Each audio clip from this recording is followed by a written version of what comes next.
Umiinit pa ng husto ang mga usapin kung sino ang makaka-jackpot na makakuha kay Ea Laure pagkatapos itong magdesisyon na lilipat na ng ibang kupunan.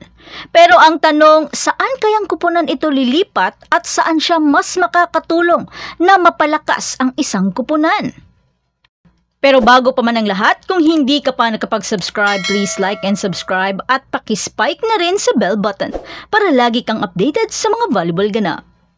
Kilala si Ea Laure bilang isa sa mga pinakamagaling na outside hitter sa bansa.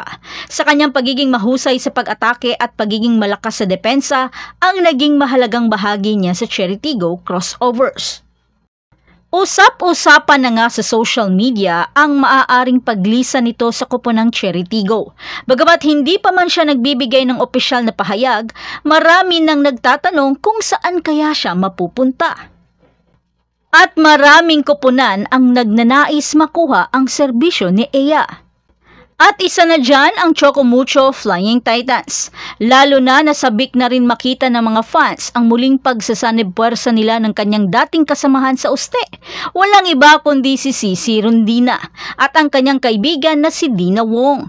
Lalo na kinakailangan nito ang kanyang puwersa sa opensa. Bagamat usap-usapan na rin ang muling pagbabalik ni Des Cheng, kaya mas lalong kapanapanabik ang lineup ni Coach Dante Alinsunurin.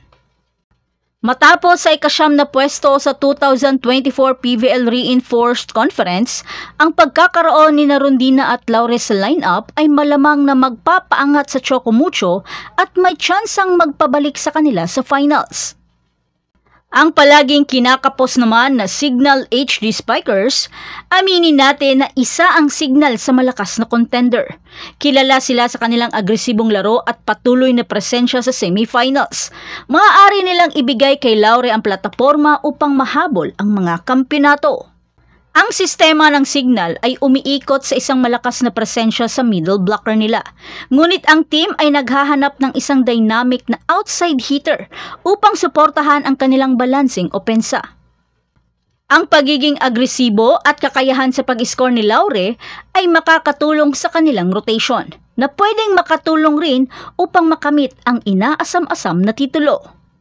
At ang gustong makabawi pagkatapos matalo sa napaka-controversial na semifinals sa PVL 2024 Reinforced Conference, walang iba kundi ang PLDT High Speed Hitters.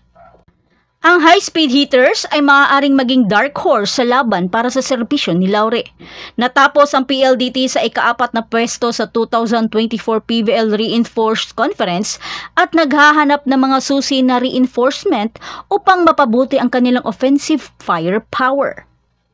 Ang mga veteranong tulad ni Mika Reyes at Majoy Baron na humahawak sa depensa, maibibigay naman ni Laure ang kinakailangang offensive boost sa mga wing spiker kasama ang mga magbabalik na sina Savi Davison at Kiana D.